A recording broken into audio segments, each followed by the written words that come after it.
everybody, and welcome to the Word on Woodward presented by Raymond. As many of you noticed, we did not have our scheduled shows last week.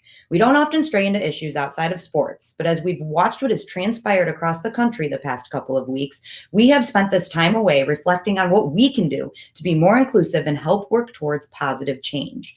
As we are seeing across the NHL and MLB with the number of players offering messages on social issues, we are aiming to continue the conversation right here on our platform with our players and others around the sports landscape to let this dialogue continue and work towards that positive change. As part of this conversation, we are pleased to have Rico Phillips, Flint firefighter and the NHL's 2019 Willie O'Ree Community Hero Award winner, join Carly right now as part of a two-part series. Thanks, Daniela. As she said, I have Rico Phillips here with me today. Good to see you again, Rico. How are you doing? Oh, I'm doing so well. I mean, as well as I can say. Because the reason I say that is because I just had rotator cuff surgery about a week ago, and so I'm recovering. Yeah, let's just say hockey hurts sometimes. But the best thing about it is I'm actually north of Flint at our cottage in St. Helens, so it actually is a good day. I'm doing very well. Thanks for asking. So, Rico, you have an impressive and lengthy resume. Not only are you a Flint firefighter, you're also an ice hockey referee and the founder of the Flint Inner City Youth Hockey Program. Where did your passion for both community and hockey come from? Well, my passion came in at a young age because I wanted to be a firefighter since I was a little boy. I used to watch this television show. It was called Emergency. Some of the folks that remember that show, and what it did is it inspired me because these firefighters would always rescue somebody, and they did it in dramatic fashion, and it was just very unique to me to see the introspective. And then as I got older, I wanted to be a firefighter, but in high school, I was trying to figure out what I could do to prepare myself to be a firefighter, and so I took a challenge to become an athletic trainer. And so I became an athletic trainer, and I was assigned to the ice hockey team at Flint Southwestern High School here in Flint. And that was the start of something wonderful. I never imagined where that moment was going to take me to. You could just imagine that. I can't imagine that. But basically what it was is I seen the speed, skill, and passion of these hockey players. And I was at ice level. And if you've ever been at ice level for a game, you know, be a part of it. So I was fortunate enough to become athletic trainer of all of high school hockey in the Flint area back in it doesn't matter what year. And anyways, what I was able to do was I became friends with the referees because I worked all day long at all the ice hockey games. So I didn't have friends at all the games, you know. So anyways, I became and then they were the ones that said, Rico, if you really want to learn the sport, you should become a referee.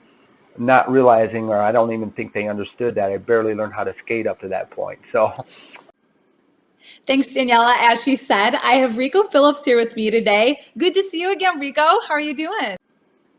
Thanks, Daniela. As she said, I have Rico Phillips here with me today. Good to see you again, Rico. How are you doing? Oh, I'm doing so well. I mean, as well as I can say. Because the reason I say that is because I just had rotator cuff surgery about a week ago, and so I'm recovering. Yeah, let's just say hockey hurts sometimes. But the best thing about it is I'm actually north of Flint at our cottage in St. Helens, so it actually is a good day. I'm doing very well. Thanks for asking. So, Rico, you have an impressive and lengthy resume. Not only are you a Flint firefighter, you're also an ice hockey referee and the founder of the Flint Inner City Youth Hockey Program. Where did your passion for both community and hockey come from? Well, my passion came in at a young age because I wanted to be a firefighter since I was a little boy. I used to watch this television show. It was called Emergency. Some of the folks that remember that show, and what it did is it inspired me because these firefighters would always rescue somebody, and they did it in dramatic fashion, and it was just very unique to me to see the introspective. And then as I got older, I wanted to be a firefighter, but in high school, I was trying to figure out what I could do to prepare myself to be a firefighter, and so I took a challenge to become an athletic trainer. And so I became an athletic trainer, and I was assigned to the ice hockey team at Flint Southwestern High School here in Flint. And that was the start of something wonderful. I never imagined where that moment was going to take me to. You could just imagine that. I can't imagine that, but basically what it was is I seen the speed, skill, and passion of these hockey players, and I was at ice level. And if you've ever been at ice level for a game, you know what I'm talking about. And so all I wanted to do was be a part of it. So I was fortunate enough to become athletic trainer of all of high school hockey in the Flint area back in it doesn't matter what year. And anyways, what I was able to do was I became friends with the referees because I worked all day long at all the ice hockey games. So I didn't have friends at all the games, you know. So anyways, I became friends with the referees, and then they were the ones that said, Rico, if you really want to learn the sport, you should become a referee. Not realizing, or I don't even think they understood that. I barely learned how to skate up to that point. So my senior year, I became an ice hockey referee, and so there I was combined. By the time I was graduating high school, I was combining my love for wanting to be a firefighter. I'd learned how to be an athletic trainer, and then I turned my love into hockey. And so I guess they all kind of combined at the right time. What a cool story. Okay, let's first talk about the journey of you founding the Flint Intercity Youth Hockey Program. What inspired you to create this program? Well, as an ice hockey referee, I started in 1986. And so the one thing I found out very quickly is that I was the only person of color that was not just refereeing the game, but even a part of the game. There was very few. I did notice one or two in some instances, but it just, I felt like the only person when I was on the ice. Sometimes I felt very alone, not just being a referee, but just very alone. And it wasn't that I needed a bunch of people of color, but what I was thinking to myself is, why is this sport only accessible to one type of person, you know, one kid, one type of kid, their families, you know, they all look the same, they all talk the same, they all act the same. So it just didn't make sense to me. I felt kind of like a sore thumb, but I loved the sport so much that I wasn't willing to just give it up because it seemed odd or awkward to me.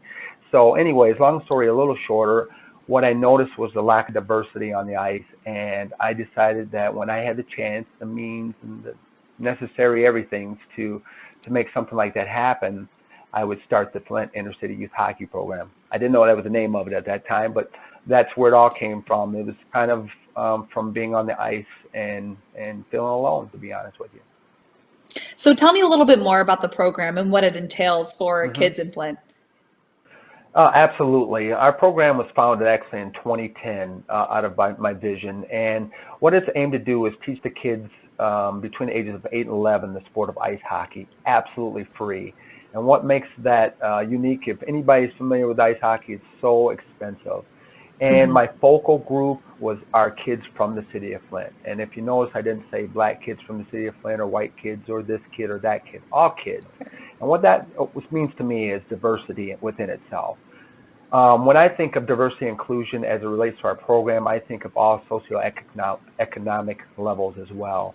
And so we have kids that are impoverished that would never have an opportunity to learn the sport of ice hockey and learn it for free thanks to a collaborative effort from not only a team of volunteers like myself, but also to community organizations and businesses like Pirani's Hockey World is one of our main sponsors. They're the ones that gave me the idea that I could actually do it. They got behind me and donated 50 sets of equipment the first year that we decided to do this. I mean, from head to toe. It wasn't just here's a bunch of equipment, figure it out. They fitted the kids for us. The Flint Firebirds Foundation organization is who is paying our ice bill. So when you put those two things combined, the equipment and the ice time, that makes it so that it's affordable and we can do this for kids. So the way it really works for us is we're taking kids that have never even thought of playing the sport of ice hockey, introducing them, and it's not as easy as you think. You think I have to close the door. We've got too many kids, and we struggle. You know, I open the door for 30 kids, and 20 or so will show up after aggressively recruiting. And it's just because our sport's so far removed from within our city. And but when the kids get there, we're taking them and we're putting them in equipment and having to teach them some courage right out of the gate, some perseverance. That means get back up, and some teamwork. We're going to look at each other and realize we're all at the same spot and we're all going to move together to the end. And I couldn't be more proud of our group and what we've been able to do. And certainly we've gotten a lot of exposure in the last year. So it's important that when I talk about what we're about, it's to make sure that everyone out there knows that no matter where you're at, no matter what you're doing, whether it be in ice hockey or in life, always plan with diversity and inclusion as part of your goal. And that's what makes it so our program is successful. That's beautiful. I love your program. It really inspires. And you were Thank honored you. for this program at the 2019 Hmm. NHL Awards when you received the Willie O'Ree Community Hero Award. And for those who don't know, the award goes to, quote, an individual who throughout the game of hockey has positively impacted his or her community, culture, or society. So Rico, what ran through your mind when you heard your name and the name of your program that you created called? It's a moment that I will never forget. Not only was my name called, it was called by Willie O'Ree himself, and I feel very Right. fortunate. Willie is a pioneer, not only in our sport, but again for the diversity and inclusion of life through our sport. And so, my first thought was, oh my gosh, I've got to go up there now. I'm not gonna lie. My second thought was, I can't believe what this is going to mean for our community. I swear to you, I know that sounds cliche, but I was so proud to represent Flint for all we've been through in the last several years with the water crisis. Mhm. And I lived and worked through that, and just the constant cloud over our city. And for me to be able to go up there and represent something good for our community in a whole different arena. I mean, whole different arena. I know that's cliche within itself, but what I mean is you would expect Flint to be known for something else, basketball, or I probably shouldn't even throw up sports, but I'm just saying in the same sense that a sport that doesn't have a lot of diversity, and here I am representing what that means to our community and what our community means to that. So cool stuff, man. Moment I'll cherish forever. Absolutely. That's got to be a standout moment in your life. And you kind of touched on that, Absolutely. but is Willie O'Ree someone that inspired you to make a change for people of color in the hockey world? Well, that's a very good question, and the answer to that is yes, in a way. So in Okay. 1998, it was about the year that I decided that I wanted to do this program. I didn't know what it would look like exactly, but that's about the time. And the reason I know the time exactly was, so I must have wrote a letter to the NHL asking what I could do, because I was sent back a envelope of information from what was known as the NHL Cultural Diversity Task Force at the time, Okay. and they were naming a new spokesperson, Willie O'Ree, and that they were going to try to put together programs. So stay tuned. So so then I found out who Willie O'Ree was in 1998, and I had to go to the library to find out who he was. There was no Google searching who Willie O'Ree was. I went to the library to find out who Willie O'Ree was. And from that moment forward, I was inspired by a story, even though at the library it was a very short story. It was like an Mhm. inclusion part of a story. It wasn't like a book or an Mhm. autobiography on him. I had to find this. But anyway, long story shorter, so all that time, I was looking forward to my opportunity, not knowing that it would come full circle. So to speak about Willie O'Ree, time was going on, and what was happening with our program was, as I said before, I struggle to get, I try to get 30 kids, but I struggle to get Mhm. 20. And so I'm trying to Yeah. figure out, well, how can I get to more kids? And all I could think is I need to bring something signature to our program so that people outside the small little shells I'm in, instead of me just going to the schools where I see the kids and then the kids come on with this flyer and the parents say nothing's free and throw that in the trash. I don't know Mhm. about hockey, so I don't want to know about hockey, kind of thing. It Mhm. happens. I wasn't taking that personal, but I was thinking, what could I do? And so what I did was I I contacted Willie O'Ree or through the NHL so I could see if I can contact Willie O'Ree, right? And it was kind of funny. I thought if there's any way that Willie O'Ree could come to Flint, that maybe others in our community will look at us for more. This is a pioneer. This is a living legend kind of thing. And so I made a call, and when I first talked to a representative from the NHL, he said, well, tell me about your program. So I told him about it, and he says, well, we're in a rebuilding phase. I'm not sure how much money that we have available. And I said, oh, I don't need any money. He said, you don't? And he said, well, how about if I can get Willie O'Ree to come to Flint? And I looked at, I'm looking at the phone like, you can't believe this guy just said this to me, right? Yes. Yeah, that'll work.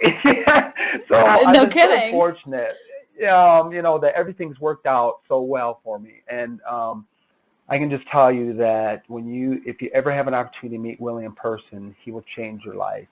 And he's just that special of a person. He just has a way with him. He isn't very loud and boisterous. He's very calm demeanor, but he says what's on his mind. And some of it's the same story because he's 84 now, but it's the same message. And he stays on point. And he is the best ambassador that the NHL has right now out of any player, anybody. When have been fortunate enough now to be around him a little bit. Like I went to the USA Hockey Hall of Fame induction ceremony in December in Washington, D.C. And that's where I got to see Willie kind of just be himself a little bit more because he wasn't there to be on stage or anything like that. And I got a chance to hang out with him and see the real Willie O'Ree, and he's as genuine as can be. So I'm very influenced by him. Just to answer your question in the long form. Well, I mean, he's a trailblazer, so it's worth talking about, right? Yeah, absolutely. So I agree with you. has winning the award opened up the conversation of cultural diversity and inclusion in the hockey community? For me, it has immensely. And the reason is maybe it has a lot to do with my community service as a firefighter. Well, folks that don't know me don't realize is that my niche in firefighting was as a public speaker. I taught fire safety to many, many, many, many people. And so I'm not afraid to speak in front of folks. And with that being said, when I won the award, I was able to take the advantage of being a referee. And I don't know how many high school games I've refereed since I won the award, but a lot. If I was at home, I'd show you the award, but it's not even on the mantle. It's in a box because I have had it on the road for the NHL and diversity and inclusion. So I spoke to probably nearly 400 players over the past season about community involvement and cultural diversity and inclusion, and used the trophy as the kind of the centerpiece. Because if you could imagine, if I just came in there in my referee uniform or after games, say, hey guys, I got something I want to talk to you about, they'd be like, what do we do? But this award made things so real. The NHL, it's a legitimate NHL award. And so I got to be honest with you, the award has been broken twice, and not because I've been partying with it, but it is handled so much that it wasn't designed to be handled like that. But I got to be honest with you. I kind of, I got some contacts with the NHL, of course, now through all this. And I said, you guys won't believe this. It's actually been welded back together. In fact, when I was at the Red Wings game, that was a welded trophy. When I was there to be celebrated and dropped the puck, I had it with me. I was carrying it like, please don't break now. It was only a week before this. Please don't break now. When I set this down, please don't break now. And I was nervous about it. I didn't like pass it around the locker room with the Red Wings. So that's the last thing I needed is to go while they're holding on to it. So, but anyways, it's been awesome tool. And what I've been able to do is make many connections, like with the Ontario Hockey League. I'm scheduled to speak with them a second time. I spoke with USA Hockey about diversity inclusion at a small seminar in Minnesota, and then the COVID-19 hit, and everything kind of came to a grinding halt. So, but to answer your question again, yes, it's been an awesome, awesome tool, and I hope the next person can follow in my footsteps on it. That's amazing. I mean, you are making a splash in the community of not just hockey, but diversity. I mean, it's an amazing thing that you're doing. Well, thank you. I think now is a really, really important time, of course, with everything that's going on around us. I mean, we kind of had to learn how to tolerate each other in different ways, like at home, everybody at home, which should seem good, but we're not used to our lack of freedoms, and so that causes tension. And then the things that have transpired the last couple of weeks, I mean, there's no denying that, what happened between the police officers and George Floyd was uncalled for, no matter who you are, what level, what you think, all that stuff. But what it's meant in the last week, like for me personally, I was trying to decide what do I say? What do I go from here? Right. I should use my voice because I've been able to say a lot of things that are positive for both sides. And when I say both sides, when black people, white, all people can understand where I'm coming from. I happen to be multicultural. My mom is German and my father was mixed, but his parents, were black and white couple from Mobile, Alabama in the early 1900s. And Wow. don't ask me how they survived Wow. to make children. But yeah, Wow. they ended up moving up to Cleveland, and that's how they got away from that segregated South. But so I understand struggle. I understand it's real, and I don't shirk any side of who I am, you know. But by the same token, I'm trying to use my ability to see all sides of things to be, you know, kind of give a positive spin and is kind of stopping people from saying stuff that they may not really mean. It's judging, you know, so their character isn't hanging out. But for me, Right. I was trying to think, should I go to a Black Lives Matter meeting and say, hey, listen, here's some things that need to be said from both sides? Or, well, am I the right voice for that? Something I'm passionate about is ice hockey. And I think my voice and diversity inclusion in ice hockey is an excellent place to start. If you look at ice hockey in general, it's that reflection that we're hoping for in life. So if we can diversify, not just diversify ice hockey, but make it so it's inclusive, that's the most important Yes. part. It's looking more diverse, but the inclusion part has to continue to happen. If we can do that, it's a model for society, in my opinion. So I'm just going to stick to course. And I'm going to tell you another reason why. I called Willie O'Ree the other day, and I said, Willie, how you doing, man? And I knew that I just needed somebody to talk to, you know, that I knew had that rational sense. And even though he's elderly or whatever, I knew he had that rational sense. And he said, Rico, your voice is where your voice is, so use it where you have it. And that's all he had to say. And so my personal goal is to continue to use my voice through ice hockey to speak of diversity and inclusion. And I think people have to understand what that inclusion piece means, to be honest with you. Thank you, Carly. And guys, as I mentioned before, this is a two-part interview. So on Thursday, we're going to continue that conversation with Rico. So far, it has been amazing. Really excited to see how he is going to finish this interview. And you guys, we have got a jam-packed show for you today. Dan Dickerson is going to join us. And we've got interviews from former Tigers closer Todd Jones, former Red Wings goalie Chris Osgood. It's MLB draft week, too. So we've got Lynn Henning to talk more about that. But let's kick the show off with the big three presented by Chevy. And you guys know we can't do a word on Woodward without Art Ragnar, so we've got to bring him in. Art, how you been? I've missed you. Yeah, it's been a while there, Daniela. It's been just when you think you've seen everything, you see something else. So I thought Rico Phillips was an outstanding job by Carly. I thought it was outstanding. I really did. I think that this is a time where each and every one of us has to really look in the mirror and make some hard choices about what kind of person we really want to be.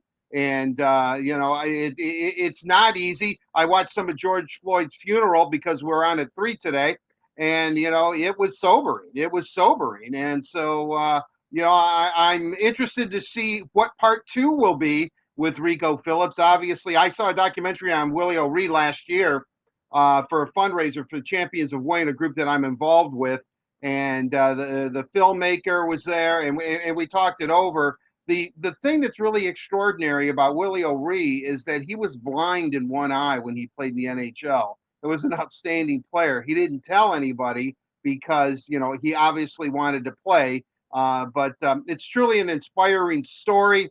Rico is an inspiring man to do what he's doing in the city of Flint, no less, that has, as he said, a multitude of problems. But hey, we're here to try to maybe just a little bit of escape entertainment, hopefully for a while. And as much as the world needs to change, the world is moving on, and hopefully for the next couple of hours or so we can have a little bit of fun. Oh, we're going to have some fun art, and we're going to hear from Rico again on Thursday, and he's going to finish that amazing story. And art, as we said in the beginning, this is going to be a platform where we can talk about things, and hopefully we can be a key part in some positive change. So let's get into our first topic now, Tiger's virtual dream come true. And we want to talk about some positive stories. These are so amazing. So I'm not even going to try to put this into words. You guys can take a look at the video with Lance Parrish and Dan Dickerson. Where'd you get the nickname Big Wheel? Oh, there you go. That's a good. Well, here's the deal with that.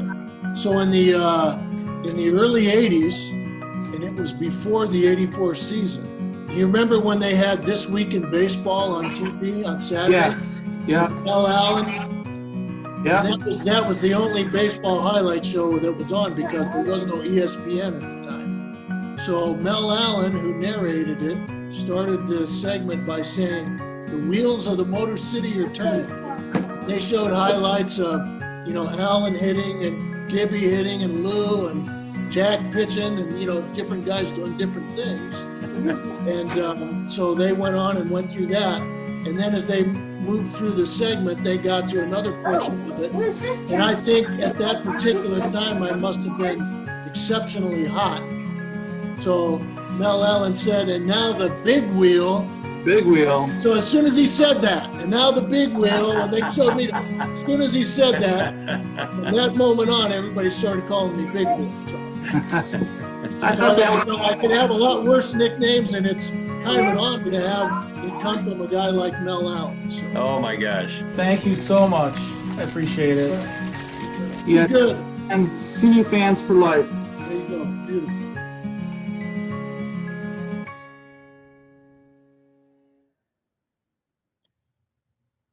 What a great job by Lance and Dan in that to surprise that Tigers fan. They do a great job with these things, and it really means a lot to these Tigers fans. You can just see it all over their face.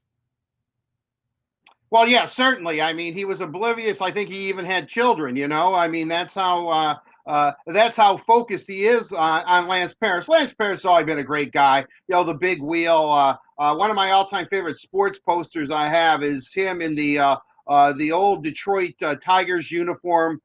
With the I don't know, the elastic band across it. It was really big there in the 70s and 80s what the Tigers wore. And it's a big picture of Lance, and he's a big guy. Lance is like 6'4" or something, and he has a tiger on a chain, and it says Tiger Catcher. And so I've been a big wheel fan for a long, long time. But hey, what can you say? The Tigers do it right. Made that gentleman's day, certainly. It just makes you feel good when you're sitting here and you're thinking about everything. And I had a professor one time ask me, Daniela, a long time ago, never ask anybody if they're happy, because when people start thinking about it, I don't know how happy people are. Well, I disagreed with him then, and I pretty much disagree with him still. But he was a great prof, by the way.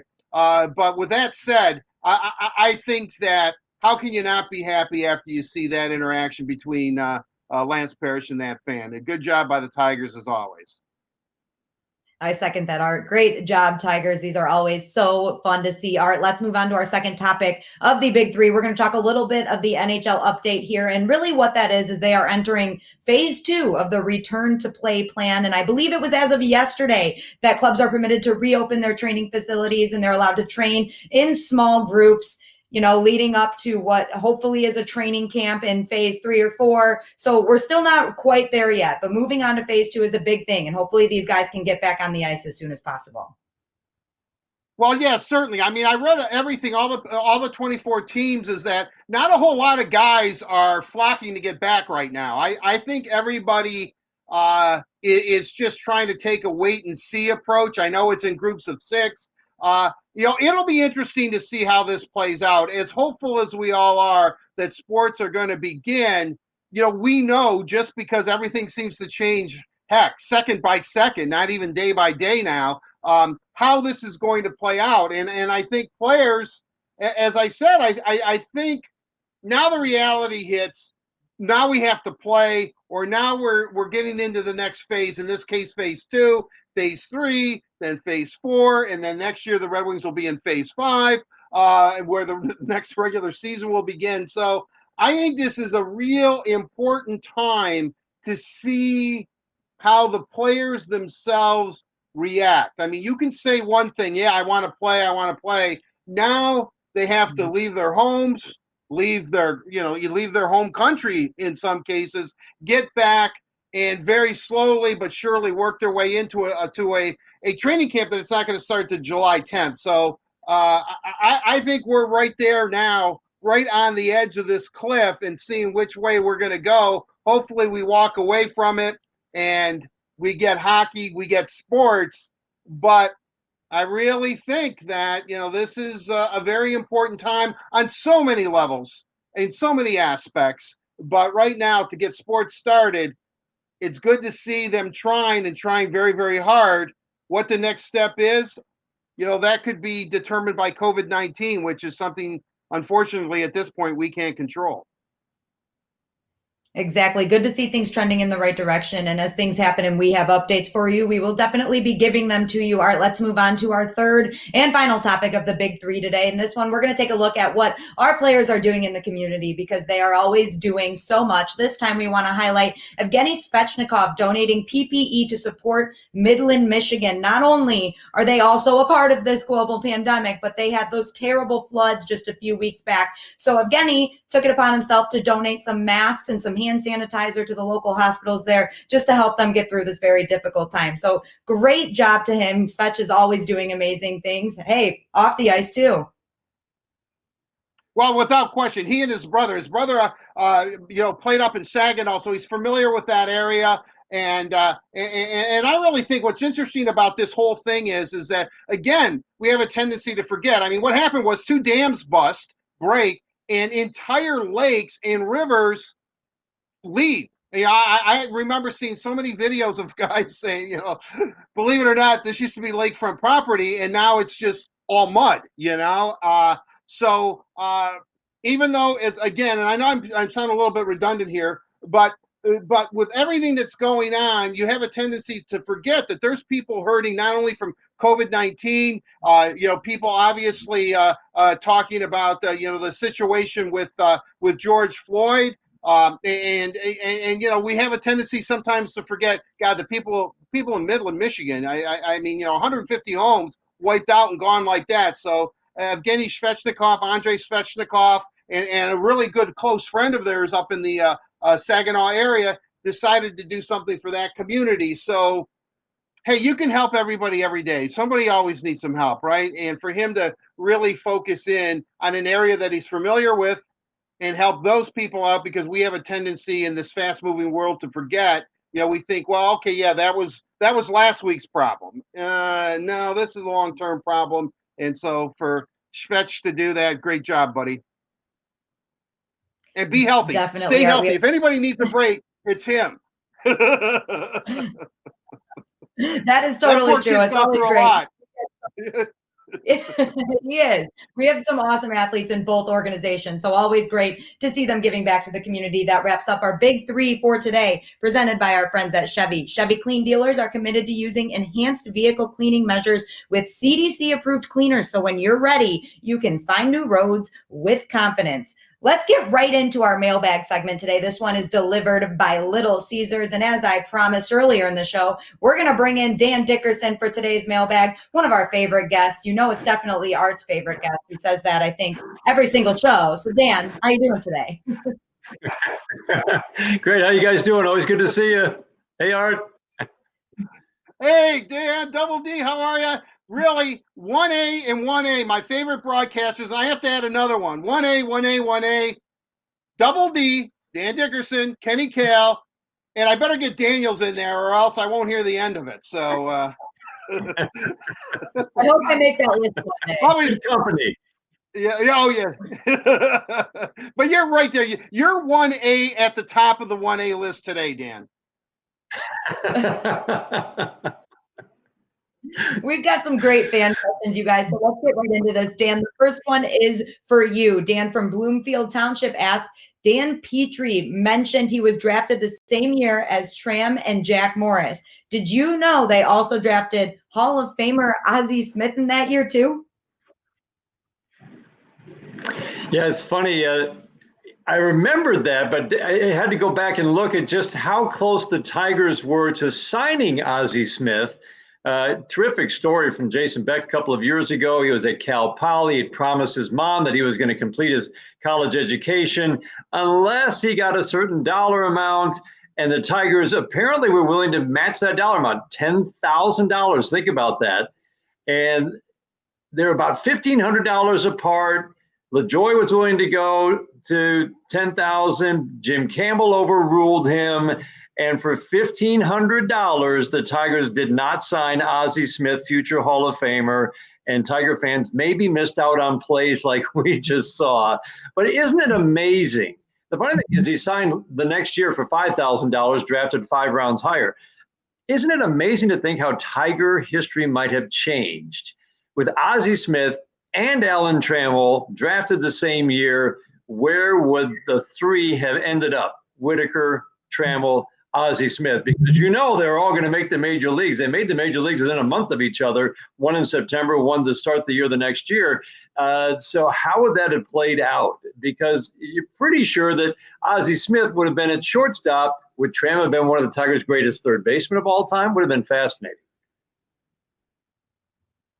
What do you think, Art? What would have happened in that scenario? Well, I think Tram would have played third. I think Ozzie Smith would have been short. And then Sweet Lou was at second. I don't think anybody turned a double play quite as flawlessly as Lou Whitaker. I think it's really, really interesting. We're talking about $1,500, which doesn't seem like a lot of money in today's world. It really doesn't. But heck, you drop $1,500. When you go to a club sometimes. So. And specifically, I think Double D knows what kind of clubs I'm talking about. but that just doesn't seem to be a lot of money. A different high rolling plane than I am. From what I've heard, it's definitely out of my league too. But with that said, it would have been incredible to have Ozzie Smith, Alan Trammell, and Lou Whitaker. However, Tram and Lou are the longest serving double play in Major League history. I mean, double play combination. Right. I used to hear about Tinkers to Evers to Chance. Remember that, Double D? All the time growing up. But, that's been supplanted, at least here in Detroit, by, Sweet Lou and Tram. So Ozzie Smith, great player, could have been a Tiger, could have, would have, should have been, all that kind of stuff. But in a way, I think it worked out well for all 3. No question about Art, it. I hope you didn't. Can't imagine Tiger history without Tram and Lou. Yeah, I mean, Sorry about that. Lou should be in the Hall of Fame. Lou should be in the Hall of Fame. I cannot believe he didn't even make the ballot. He didn't get enough in this first year eligible. You couldn't vote for him. I mean, that's right. Just sheer craziness. I still believe one of the greatest leadoff hitters, the best hitter I've ever seen with 2 strikes on him. Seriously. Lou Whitaker could sit there. They talk about the Yankees now, how they foul off pitches all the time and they're great. And all these great teams, they make a pitcher work for you. They'll fall off like 35 pitches an inning. Well, Lou Whitaker would foul off like 35 pitches of bat if he had to. But when he had 2 strikes on him, he was really locked in and would spray the ball all over. Lou Whitaker, if you can tell, I think he's a tremendous player, deserves to be in the Hall of Fame. Agree. All right, guys, we got to go on. Question number 2 here, and this one is for Art. Russell from Royal Oak asks, after the NHL announcement, when is the appropriate time to start growing a playoff beard? Well, yeah, I would think right now that they all have quarantine beards for the most part. I mean, I guess you can shave at home. I know that that I haven't, as you can tell, I haven't gotten my hair cut recently. But with that said, I would think since they're playing in midsummer for the most part, that this is going to start in July and August, the 2 hottest months of the year. I mean, Zetterberg's beard looks great. I would say this. I would shave when training camp starts and then just grow my beard until we're eliminated. I think that they have to start now. I'm not so sure because, as we know, we've been in hockey rooms before. They sweat a lot. They're constantly sweating. It's and so I think playing hockey, regardless, especially if one of the hub cities is Vegas, it's going to be rough. I mean, it's like 115 degrees out there, and you're going to want to be wearing, the beard. I don't think so. I think shave it, start the season, and as your team advances, hopefully by the end, the team that wins the Stanley Cup, they all have full beards, and everybody else is clean shaven and a lot cooler. If you catch my drift. Well, I know the Red Wings aren't in the playoff situation here, but I think we should have a competition between you two to see who can grow the best beard.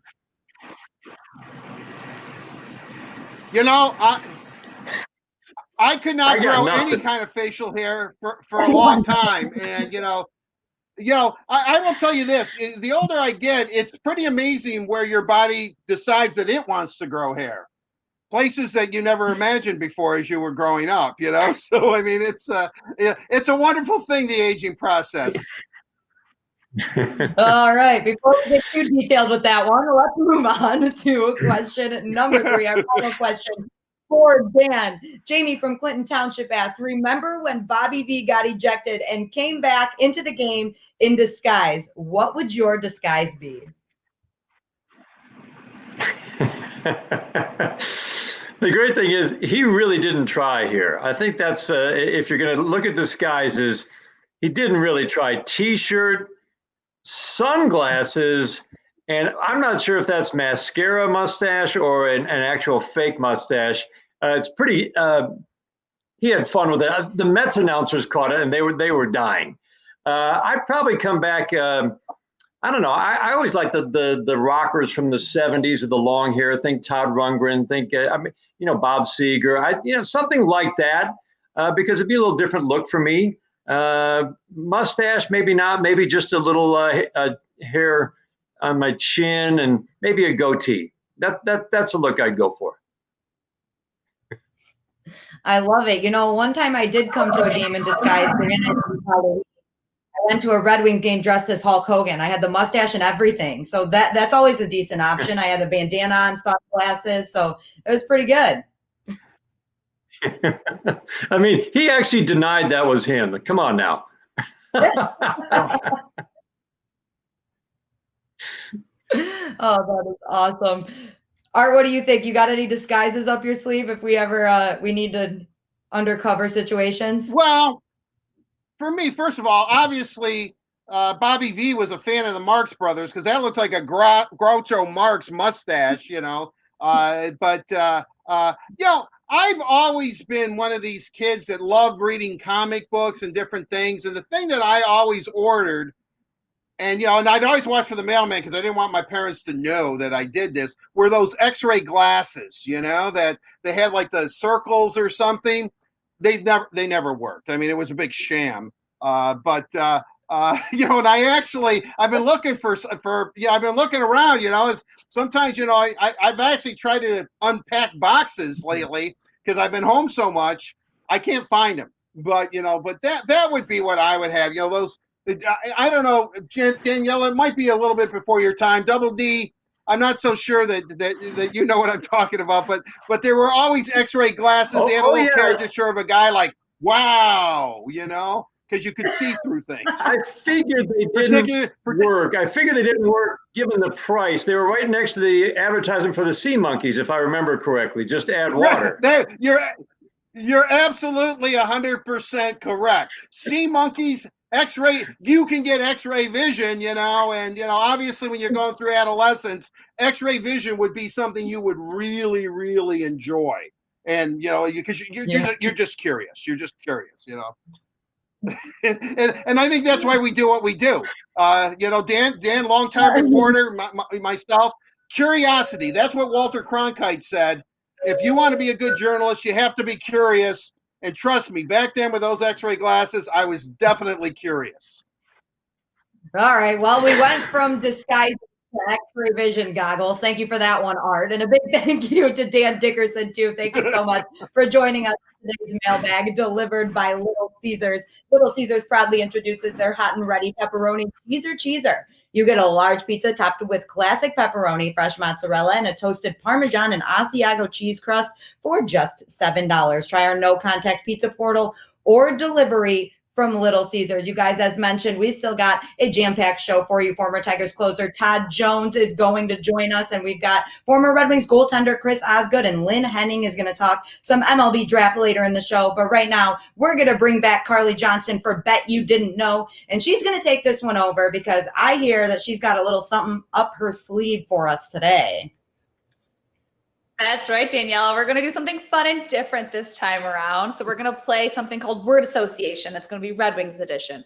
All right, so I'm going to give you guys each a player's name, and you have to give me the first word or story that comes to your mind when you hear the name. Okay, the first day. You guys can't skip a beat. All right, are you guys ready? We'll start with Daniela. All right, Daniela, what comes to mind when you hear Jason Woolley? Oh, this one's easy. Jason's a good buddy. He's one of the hosts for Game Day Live at the Red Wings game. So he's always co-hosting the show with me and Art as well. And we have so much fun up there. Jason does a lot of other things too. I think just looking outside of what he does besides what he has done in the hockey world is amazing as well. Jason's just a buddy. He's gotten really good at being a co-host. And he's just awesome. He's a great guy. So that's the first thing that comes to mind for me. So if you're at a Red Wings game when we get back to Little Caesars Arena, make sure you look out for him on the big screen. Love it. All right. Now, Art, what comes to mind when you hear Trevor Daley? I think of episode 100 of the Red and White Authority, the podcast that I do. And the reason I do is because when I did that podcast just a few months earlier, and plus 100 was a significant number, Trevor Daley had played his 1,000th game in Toronto, and it was on. I think the Red Wings had to play. I almost said we, like I'm suiting up for the Wings. You think the record's bad? It would have been terrible if I'm in the lineup. But anyway, it was his 1,000th game. His mother had passed away. He had family and friends there, and he was really, really reflective about his hometown is Toronto, playing his 1,000th game there. And we had a little bit of a bond. And then when I wanted to do this podcast, and he agreed to it. He had been, subject of racism. I mean, there's no other way to say it, as he was coming up, being a black player. And we talked before the podcast began. We were right at his locker stall in the room. It was just him and I in the Red Wing room. And I kind of explained some of my observations and things that I have done in my lifetime. And it was a really insightful conversation. As a matter of fact, I encourage everybody to go listen to episode 100 of the Red and White Authority. They're available right on our website, DetroitRedWings.com. Because if you really want to get an insight of being a black hockey player and what it was like, that's it. I mean, Trevor Daley, real thoughtful guy. Both of you know, wherever city he has played in, he is beloved by the community, by his teammates, by management, by he walked in and in Dallas. And, people were coming up to him, workers were coming up to him just to hug him and say hello. Like Jason Woolley, obviously a great guy. Trevor Daley, for being a guy who had to put up with so much, to be the person that he is, outstanding. I have to say he's one of the most cool, calm, collected people I've ever met in my life. Like I can't see him getting mad. But both of you, shameless plugs, gotta love it. All right, last name we have for you, Daniela, Chris Draper. Chris Draper. See, I would love to tell like a current story here, but I feel like I can't help but think of the first thing that comes to mind as being the grind line. And that's really that's it. There's not much more to it. Chris is a great guy. So of course there's plenty of stories that you could tell. And of course he's still heavily involved as the director of amateur scouting with the Detroit Red Wings. But you think of the grind line, you go back to the years that 97, 98 and the big brawl with the Colorado. You just think of the grind line and all of those guys. Most competitive guy I've ever met in my life. All right, well, it's not over yet. Now, both of you need to answer this next question. What is the theme of today's word association? So what do those three guys have in common? Daniela, we'll start with you because I have a feeling Art already knows the answer. I feel like he probably does. And the only thing I can really think of is, aren't they all three from the Toronto area? That's the only thing that I can think of right now. All right. Well, I'll tell you what, I really don't know, but I really want to say that Chris Draper gave me one of the best quotes of all time when he was the transaction for $1. He was playing for the Winnipeg Jets at that time, which are now the Phoenix Coyotes or Arizona Coyotes, I guess they're called now, where he said, I'm thinking to myself, I can't even make the Winnipeg Jets. How in the hell am I going to make the Detroit Red Wings? Because obviously the Red Wings were a very, very good hockey club. I still love that comment. And the fact that he never wanted to get sent back to Adirondack, which was the Red Wing farm team back then, not Grand Rapids. So he never answered his phone when he was in the hotel room until he never wanted to get that call sending him back. So he conveniently just never answered the phone. So, but anyway, I would say, I was going to say actually what Daniela said. I think all three of them are from Toronto, but I'm going to say, since I think that they probably all played for the St. Junior team or something like, let me think, the Cornwall Generals or something like that. You should have stuck with the less complex answer. Daniela was right. You were right before you threw out a random fact. They were all born in Toronto. So that's a fun fact. Daniela, ding, ding, ding, man. I'm so happy for you. I did not know that. I never get this stuff right. So, I didn't know. Carly was the only one that knew. My lips were sealed on the yeah. I promise. You always say Carly gets to pat herself on the back when she beats me. Guess what I'm doing right now? Well, good, good for you. I mean, I kind of actually said that too, but since you had already said it, I'm one of these people. I don't know if you two are. Give her the credit she deserves. No. This is how I think. If I go to a restaurant and I'm going to order something, but somebody else orders the entree that I was going to order, I will not order it. I will order something else. I know that's kind of weird, but I just won't do it. So with Daniela, and it's the same mindset. So when Daniela said, well, they're all from the Toronto area, I'm thinking, well, I'm pretty sure that's it, but I'm not going to say it because, I wanted to be a little different. And, and let's face it, with Daniela's track record, I started to second guess myself saying, well, that's so obvious. It has to be wrong because Daniela went there. So, but anyway, congratulations, Daniela. Great. That's all I'm hearing. Yeah, you know what?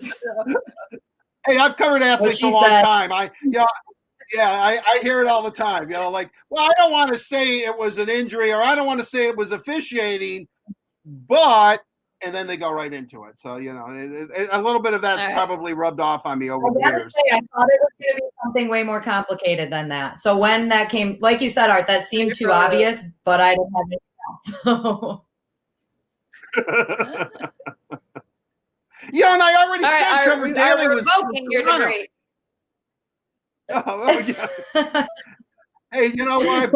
I paid way too much money for that degree. I mean, I was driving in a factory, Highland in the factory to pay off Michigan. I mean, going to school and also working in a factory because my tuition was. I used to complain about my tuition. Now, what I paid in a full semester, Michigan was on semesters. I think that's what it is, like an individual credit hour now. It was my full tuition back then. Pretty so much. I had nothing to complain about, man. I'm still paying back Michigan State University. We can go on about that for a long time. Yeah, we'll stop it there. For today's Bet You Didn't Know. Thank you, Carly. But I've still got another question for you because I know you've been manning the social media accounts all weekend long. What kind of stuff do you got for us today? Yep, Daniela, thank you. I have, first I want to point out that the Tigers are having their virtual draft party tomorrow at 6 p.m. because we know the MLB draft is coming up here shortly. Stay tuned to Tiger social media for more information. So see that streaming on Facebook, YouTube, and Twitter and Tigers.com. And now switching gears to hockey, Evander Kane posted the announcement of the Hockey Diversity Alliance, which is absolutely incredible, with Red Wings' own Trevor Daley part of the executive committee. This group is independent, but will be working with the league. Their mission is to, quote, eradicate racism and intolerance in hockey, unquote. And it's just so amazing to see these men with a platform promote change and accept nothing less than a completely inclusive environment in the sport, something we would be working with tirelessly with them to solve as well. And then last but not least, this is something I've been wanting to talk about for a while now. A moment we've all been waiting for. I'm excited to showcase Miguel Cabrera's rap song, El Bate. If you guys haven't heard it yet, let's check it out. soy Mickey, el salsero que da la pelea, demostrando que los peloteros se la crean. Representando la vieja escuela, aparte de jugar, escribimos candela. Lanza tu mejor rima, que de los tigres la batea. El que no se acuesta cuando rumbea. El Triple Crown, nacido y criado en Venezuela. There it is. That's my summer jam of 2020. I love it. You know, you see what Miguel can do when he has a little more time off of baseball. It's a quarantine rap song. Woo! I love it. We're going to hear that one in the club. I wonder if it'll be Miggy Guapo. Oh, yeah. I'm not exactly sure what he's saying. It's in Spanish. But yeah, it means Miggy at bat. So I'll say, yeah. At bat. So I wonder if it'll be his walk-up song when well, I think it will be. How can it not, you know? Yeah, you know. I mean, I liked it. You know, the old American Bandstand used to do this thing called Rate a Record, where, you know, you'd hear like a snippet of a record, and then, you know, Dick Clark, they go, well, what do you think? You know, Carly or Daniela, and you'd say, oh, danceability 94, you know, the melody 97. I give an overall score of like 100. Even though you didn't give it 100 in any of the categories, but I would say rating this, I think Miguel not only has a future as being considered for the Hall of Fame. I mean, he's in today if he decided to retire, and he's not retiring. I want to get that out. He did not retire to go into rap, but I think we know what his next career will be after baseball. Miggy will be a rap star. I think that. He is on the fast track to becoming a rap star. He is. Well, thank you, Carly. We'll see you later in the show for Let's Socialize. You guys, if you have anything that you want to ask Art, Carly, or I, please put it on whatever platform that you're watching on, Facebook, YouTube. Ask your questions. We'll try to get to those later in the show. But for now, let's talk some Tigers baseball. Let's get into Brush Street Beat, presented by McLaren Healthcare. You guys, our guest today is a very special one. We've got former Tigers pitcher Todd Jones joining us today. Todd, how you doing? We're excited to have you. I'm doing great, man. Thanks for having me. It's nice to be with you guys.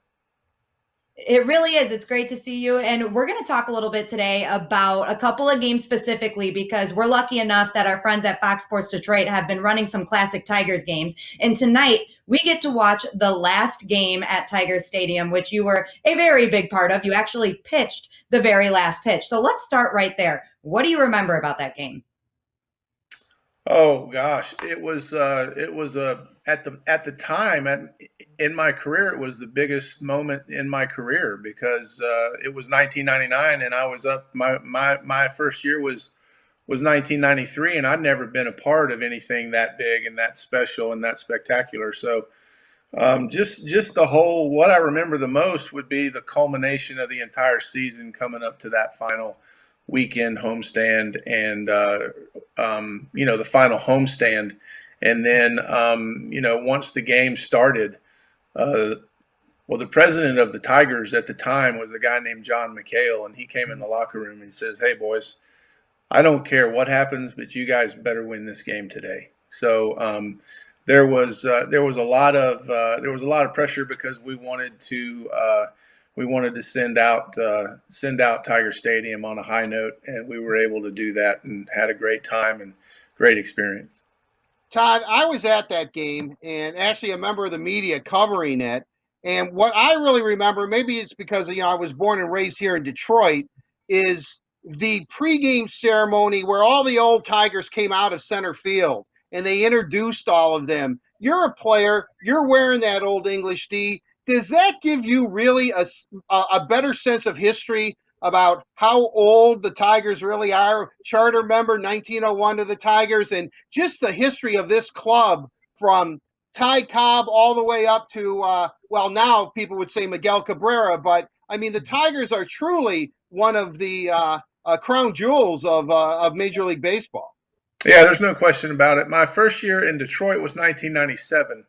And that was the thing that was impressed upon me when I was first with the team, of just how historic and how wonderful this franchise was and still is. And I'm, so I would listen to the stories, and even though the team wasn't really doing that well at the time, people still kept up with the Tigers. They still listened on radio to Ernie Harwell. They still watched games on television, and after the Red Wings were having their runs during those seasons, they would tune in. They would tune into the Tigers, but they always kept their ear, and they were always paying attention to us. And that was that's just a culmination of just, you know, grandparents passing it down to their kids, and then their kids passing it down to their kids, and really instilling the history of, hey, this guy out here played right field, but I know a right fielder when I was a kid named Al Kaline, and he was about as good as there was. And the Tigers always had that one player throughout all generations that people could talk to and mention as being a truly great player. A lot of history behind the Tigers, and you got to be a huge part of the ending of one era and the beginning of a new era, playing in the first game at Comerica Park. What was the atmosphere like for that game? At Comerica, the first game in Comerica, it was all I remember is it was freezing cold that day because everybody knows, you know, opening day in Detroit is really a celebration because it's the end of winter, and but that doesn't mean it's not cold. It could be a coin flip from 50 degrees to 25 degrees. Well, that year it was 25 degrees. And it was awfully cold, but the place was packed. But one thing that I remember was the difference between Tiger Stadium and Comerica when they're packed, because Tiger Stadium, everybody was so on top of you. The fans were so much closer than they are in Comerica Park, and that was a big difference that took some time just to get used to. So, but now we're used to it. We can spread out. All the fans got all the room that they need, and the Tiger Den and all those nice things, the carousels and Ferris wheels and all that stuff, you know, keeps the kids happy while the Tigers are winning. So it's a nice stadium, and it was a great place to play. That mindset of a closer, I'm really kind of curious about it, because I would imagine you have to have a short memory, because if you blow a save, you can't dwell on it, because you know chances are you're going to be out the next game trying to close out another ball game. Yeah, that's right. And really that was kind of the key, what it took to really learn for me, how to compartmentalize, deal with the situation that was going on tonight, and you know, get through it or don't, and learn from it, and you know, be ready to show up the next day ready to go like nothing ever happened, good or bad, in the previous night. And you know, being a Detroiter, people always talked about you had to have the same kind of mentality as a hockey goalie, or as a field goal kicker, because you know, the biggest save, goal, or field goal is your next one. And you know, that's kind of the mentality that you have to have, and especially in Detroit, it's a tough city, because you know, they want their guys to win. So when those guys struggle, it's a fun ride to have to listen to or read the papers and listen to the radios and all that thing but it's all, hey, that's all kind of part of it. You have to deal with it and learn how to handle it. As Art mentioned, you were a very successful closer, and I want to ask you a little bit about the development of the position itself, because the term save didn't really count as a stat until 69, I believe it was, and then closer wasn't really a position until the late 80s. So for you, what was that journey like? Correct me if I'm wrong, but I'm going to assume you started as a pitcher and eventually worked your way to being a closer. Yeah, as a starter, I think most people do. Nowadays, it's even more specialized than it was when I was playing. They can draft you know, relievers out of college nowadays, and they become relievers and closers. But really, it's like anything else. I was a reliever because I wasn't a very good starter, and you know, but my arm was able to bounce back, and I was able to be pretty resilient. And you know, one of my best abilities was my durability, was to be able to go out there every night and absorb the games that I was required to pitch, and that's kind of part of it as well. But since the evolution of the closer has kind of turned into a thing now. My generation guys were the greatest of all time with Mariano Rivera and Trammell and guys like that. So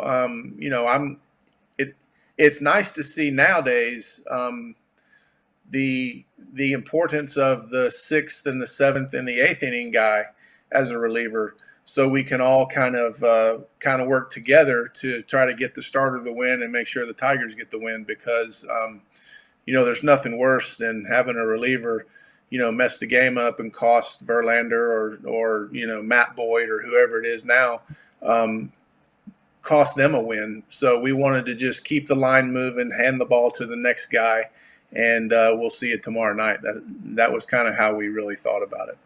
Todd, I got to ask you, because you're talking about durability and really how tough you were as a player. Another guy that comes to mind when I think of that is Darren Mccarty. And I hear you guys are really good friends. So I just want to ask you how that came about and what's your friendship like with Darren?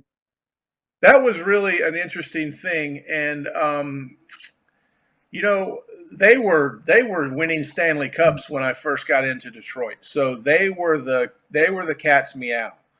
And I kind of took a loving man crush on Darren Mccarty, because I kind of framed him as a pit bull on ice skates, because he didn't put up with anything. He was kind of the enforcer, but then he was also a very gifted player that could actually score when he needed to, or score when he had to, or score when Yzerman was getting water or whatever. But Darren was one of those tough guys that helped put that team together and make them who they were. And very young in my Tiger career, I'm like, I want to be like that dude, because he didn't back down from anybody, and he didn't look for trouble, but he sure did. He sure took care of it if it ever came his way. And then when they won the Stanley Cup, we had the chance to actually meet and visit and hang out, and he's a really, really nice guy, and he's retired now and he's still doing radio, and I've always been a big fan. One more question for you, Todd. We've talked a little bit about the Tigers. We've talked a little bit about the Red Wings too. Both of these teams are in very similar situations, going through a rebuild, but they have very encouraging prospect pools. If you had a message for Detroit fans right now, what would you say? Steve Yzerman is your general manager. And Steve Yzerman and Chris Ilitch can get the magic touch back. Now, Mr. Ilitch told the Tigers when we were coming up, hey, if you guys ever get close, I will do what I have to do to get the players to put us over the top. And when we got close, Mr. Ilitch did that. So I know it's in the Ilitch's DNA that if either team ever gets close to where they need a guy to trade deadline, or they need a big free agent to make a splash, they're always going to do that. But right now, as far as the Tigers are concerned, they have some wonderful pitching prospects, and they've got some hitters coming up. But this is a tough league. This is a tough place to play. It takes wonderful teams to win and to be consistent, like in the past for the Tigers. So it's going to take some time for these young players to develop and to gain confidence and things like that, like we were afforded up until we were able to kind of turn things around in 2006. But that doesn't happen overnight. And one owner that does understand that is Mr. Ilitch. And all the Tiger fans, or all the fans, really want to see is progress, right? They just want to see teams moving forward. So, and I don't think the Red Wings or the Tigers have ever been accused of not trying to move forward. They have always been after that, after the guys that are going to help them out.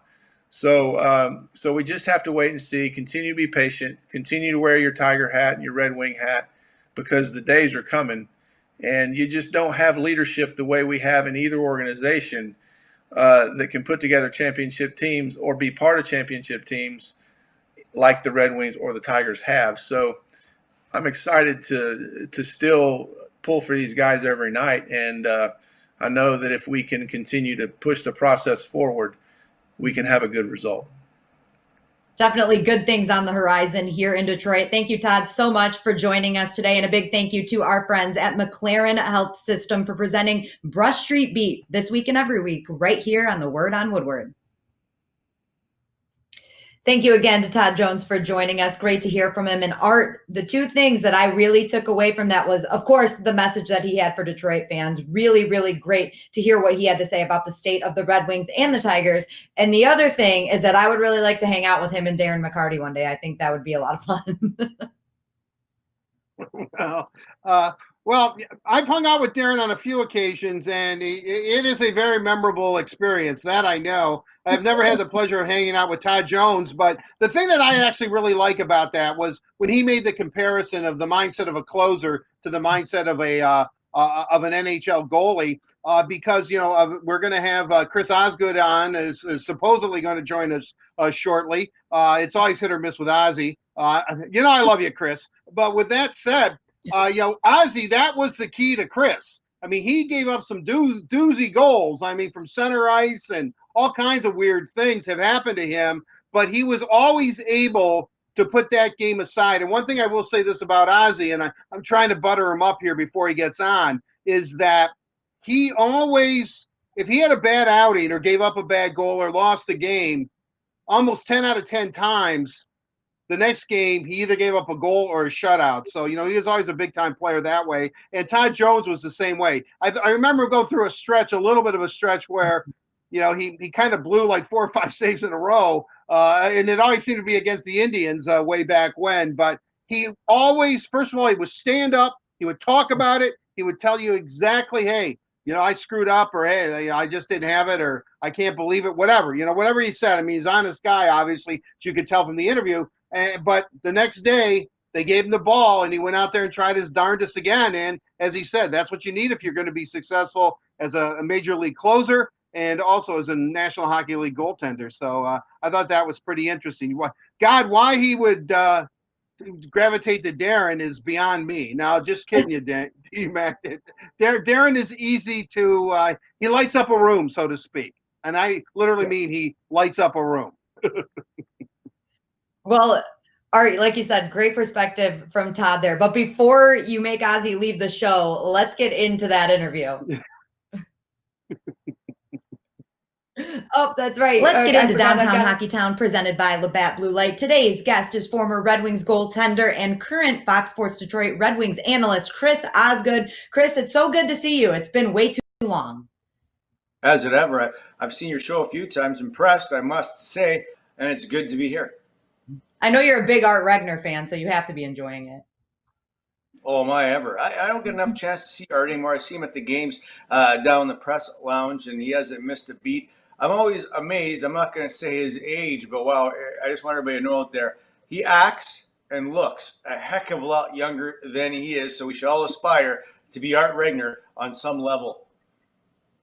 Look at that, Art. Well, yeah. Well, thanks, Chris. Yeah, I mean, I do appreciate it, but let's be honest. When it comes down to boyish good looks, you are a number one. There's, you don't look a day over 20, like 25. It's a lot harder to get around than it used to be, but trying to get it done. It's good seeing you guys again, and good being here, talking some Red Wings hockey. And it's going to be a while till they get back playing again, but lots of good memories and lots of things to look forward to with this team as well. I want to actually go back to that 2008 series because Dominik Hasek was the starting goaltender. He was not playing well for whatever reason against Nashville. You come in, you win that cup, and I believe you were outstanding in 2009. If the Red Wings win Game 7 and not lose Game 7, you're in the Hockey Hall of Fame today. Do you believe that? I think of things you don't regret, but you look back on it, and it's tough when you lose in 2009 at home. You want to go back to back. We had a lot of guys. In 2008, we knew we'd kind of have our team together still, but 2009, now we were older. We knew we'd lose a lot of guys. That was kind of our last kick at the can for a lot of us for being regulars on that Red Wing team. So that was a difficult loss for sure. Winning in 08 did it no justice. Losing in 09, I can tell you that. It was a tough loss at home, especially when we're up in that series 3-2. And I think Pittsburgh scores 4 goals the final 2 games or whatever they scored. You guarantee probably that we'd be winning that series. So I think back-to-back 2-1 losses, I believe. So real tough. We just ran out of some steam, but still it doesn't make it any easier. Even now, and Art, I think the NHL network's turned into the Pittsburgh Penguin network. Because every time the Pittsburgh Penguins game on, more times than not, they'll skip that 08 win by us and show that 09 win nonstop. So I can't watch it. I refuse to watch it. It's too tough. Yeah, we remember the 08 win. So we're going to ask you about that one. And as Art mentioned, you went in early in that playoff. You went in early in that playoff for Dominic Hasek. You started game 5 against Nashville. You went on to win 9 straight playoff games. And that's really impressive, especially when you're playing that competition in the playoffs. Do you remember that game 5 when you were told, you're going to start this game? What was your mindset like? And then each and every game, did you go in with a different mindset, or were you just kind of completely zoned in at that moment? The first time I was nervous was my first ever game for the Red Wings in Toronto. The second time I was nervous was my first ever playoff game, which was against San Jose. I wasn't expecting to play. That was the next time I was nervous. So however many years later that was my first playoff game in quite some time. Again, I think since I was an Islander in 02 or 04.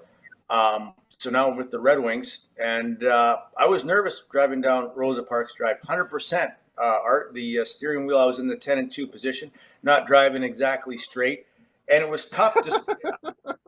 I was nervous before the game, but when I stepped on the ice, that's when things calmed down. I just played, and it was a lot easier to be on the ice playing than it was to be off. But as it went along, obviously the nerves went away. Just started playing. Players talk about getting grooves at certain times, and you do in the regular season. But a lot of times it's more difficult in the playoffs. And when you do right away, you seem to be able to roll with it. The team's playing good defense. The team's playing hard. You're playing the same team a couple of times, if not more than that, in a row. So once you do get on that hot streak, you just try and ride it as long as you can. And when you're confident, you're playing every second game. It seems to be easier. It's just a matter of getting through that initial point of that nervousness and getting your game where it needs to be. And I was lucky and fortunate that I was able to do that and go on a nice little run. You briefly mentioned Dominic Hasek there and playing with him. You also, Mike Vernon as well, you played with both of those guys. Yep. What impact did they have on your career? Oh, I mean, Vernie, how many 22? You think you know it all when you're that age, right? Right, Art? We know that. Oh, yeah. But you really don't, and things are difficult. So I was real fortunate to have a lot of veteran guys that I got an opportunity to play with. I was never left out there by myself to dry. I was always with a veteran guy. Tim Shovelday was outstanding with me as well. Vincent Rando. I got Mike Vernon. I got to play with Ken Reggett. We're talking about guys that I grew up watching play and idolized. My partner in Adirondack was Alan Bester for a year. So I was always put with an older goalie that was a mentor to me. Back then, there wasn't a lot of goalie coaches. That really wasn't a position that a lot of teams had. So he was also kind of my goalie coach. I was fortunate to have somebody that would really reel me in at times and sometimes kick me in the butt. And then as I got older, I played with Dominic Hasek, and he teaches us totally different things. Work ethic was probably the best I've seen by far in practice, and he made me up my level. And when you practice hard and you continue to try and get better, you can't be anything but ready to play when you do get an opportunity. So I was real fortunate in the timeline of my career to play with the guys I played with. And if it wasn't for those guys, I don't think any of my accomplishments would have happened. And to get a chance to play with Dom, watch how he operates. And I played a lot of guys that try and play the game over and over in their head in the morning, in the afternoon. I wasn't quite to that level, but I really wore myself out sometimes in the afternoon worrying about the what ifs. And Dom he just got himself ready to play. Wasn't worried too much. When that puck dropped, he was 100% ready to go. So that was something that was a real important factor for me, especially in those 08 playoffs. you kind of had an epiphany where you had to reinvent your goaltending style. Jimmy Howard actually did the same thing. How difficult was that for you? The old expression, change horses in midstream, to take the old Chris Osgood, who was extremely successful, into the new Chris Osgood, who was older and wiser and just as successful. Well, I was fortunate, or not. It was during the lockout. We weren't playing, so we didn't play for a year. But I really got an opportunity to really hone my game, change my game. I remember I did this for a whole year without playing a game. And I remember some guys would go play in Tallahassee. I think Chelly played for the Motor City Mechanics. Is that correct? Right. He did. And I was going to play, and then I wasn't. And I decided just to really focus on changing my game and getting myself to the next level. And then it was frustrating because when I came back and the season started, it wasn't correlating to the game. I was overthinking. Sometimes I do my old stuff. Sometimes I do the new stuff. So it took some time for it to really get into my game, or I wasn't thinking about it. But then once it did, it was a lot easier to play. So it was really a journey over about a year and a half of trying to change what I did until I could really get it down and repeat it over and over again. So it was a lot of practicing and just a lot of, I wouldn't say at times stopping pucks, Art, like shots, but just going through movements over and over and over again, a lot of repetition. But I had to do it if I wanted to continue playing. The game was changing. The pace of the game was changing, the speed, the way guys pass the puck, the way they shoot it. So if I would have stayed the same as I was, I probably wouldn't have had a chance to win that Stanley Cup in 2008 or be part of the Red Wings for as long as I was able to. Everybody kind of comes full circle, even though we all look young and, we look much younger than maybe our birth certificate says. I am kind of curious, though, how different is it for you when you see, Maltby is a pro scout, Draper's the director of amateur scouting, and now Steve is back as general manager, knowing full well that Ken Holland is on record calling you like another son to him. So, I mean, was this kind of a difficult transition going from Ken Holland, whom obviously you're very tight with, to you've seen, Steve Yzerman, who you're also very tight with, but who was a former teammate? How is it weird when you're playing the drums or whatever you're doing over there for Fox Sports Detroit? And we'll get into that. And then you see all your old teammates are all, Red Wings as well.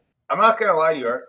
Some of the things I do up there, and I am a little concerned about the reaction of teammates that are now in management. There's no doubt. They're up in the perch there to the left of the Red Wings goal, and I'm looking up like, oh my gosh, what are they going to say now? What is he doing?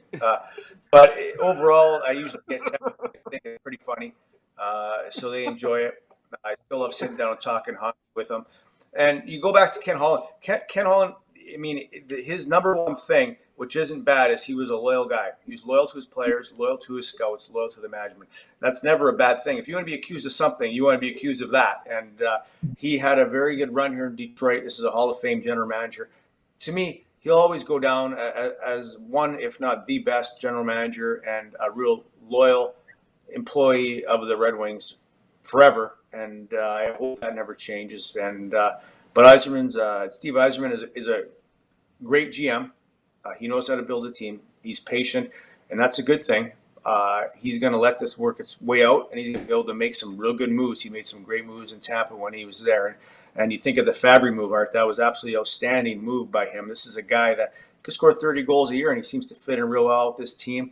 I love the Nemeth signing as well. You need these players as well. It's hard to get a superstar, so hopefully for the Wings, this draft lottery, and I was voting – send Art Regner to the draft. It hasn't worked. Draper's been there. Horkoff's been there. Cleary's been there. It's been lost. Send Art Regner. Red Wings will get the number one pick. I guarantee it. Will you be drumming again? Will we see you up there with the sticks in your hand and pounding away? Because I know Steve and Drapes, especially Drapes, they really enjoyed that. I will do whatever it takes to entertain you, Art Regner, and the fans at Little Caesars.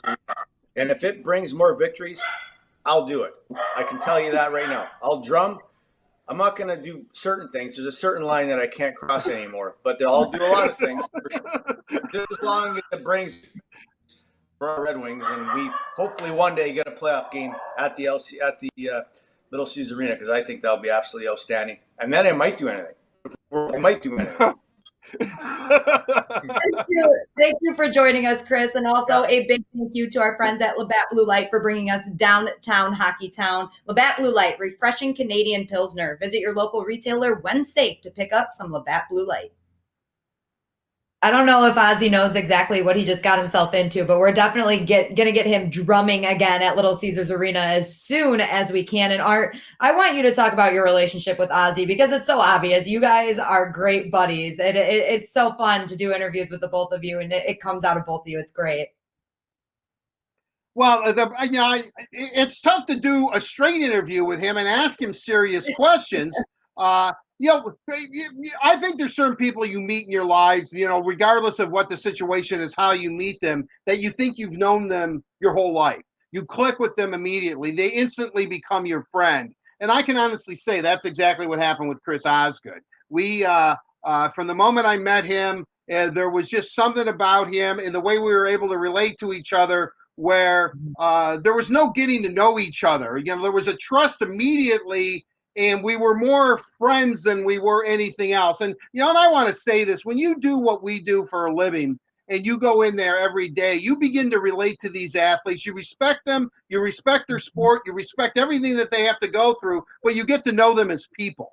And when you get to know someone as a person, you develop a personal relationship with them. I am, and I don't think I've said his name yet. So, I am comfortable, trying to razz Steve Yzerman just because Steve does that a lot. That's Steve Yzerman.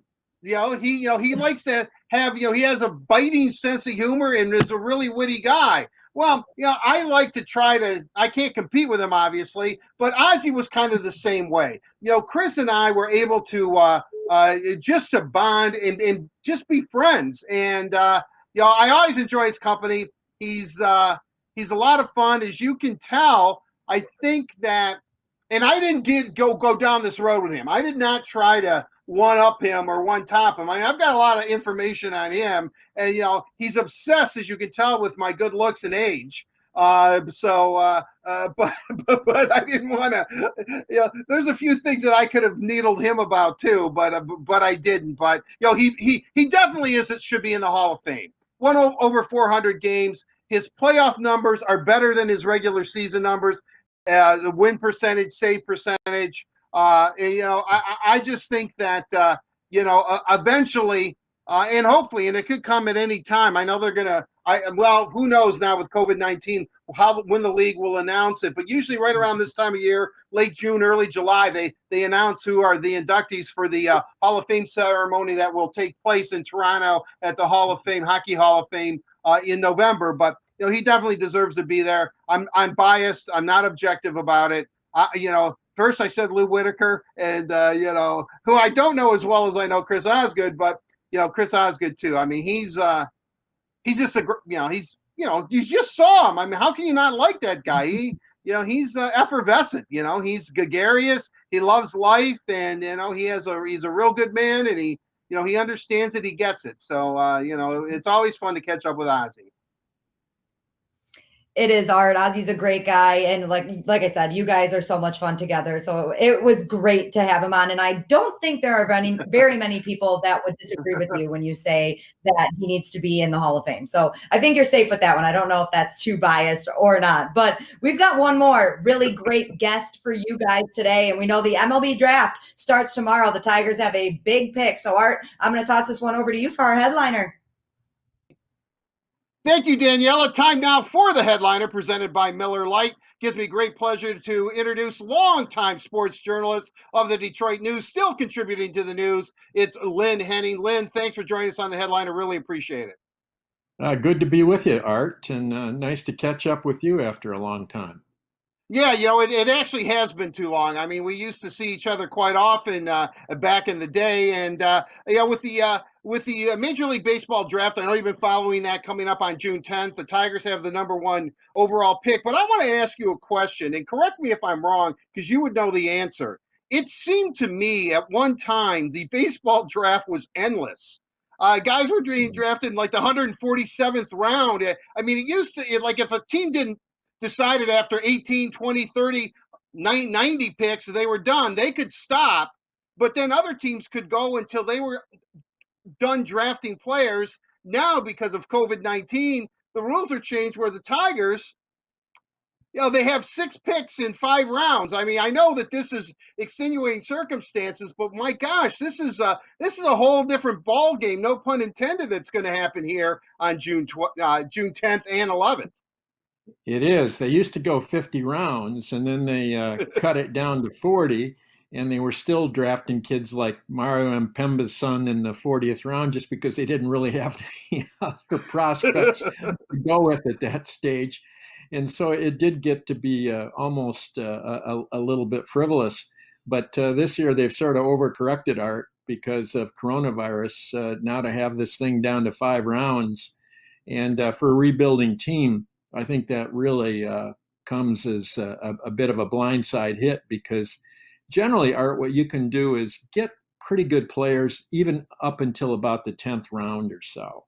And so for a team that's trying to restock its farm system, 5 rounds and 6 picks, which is what they have in those 5 rounds, a total of 6, that'll get them some chips, and one very, very good one likely to go first overall.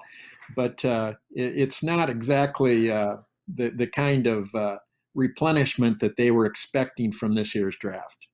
I don't know how this is going to work, but I would imagine that after they get their 6 picks in round 5, their job is not even done, because I would imagine guys that they might have thought would be available in round 6 through 10 or so, they're going to have to be competing with all Major League Baseball teams for guys that they thought they had a possibility would be slotted maybe to go towards them.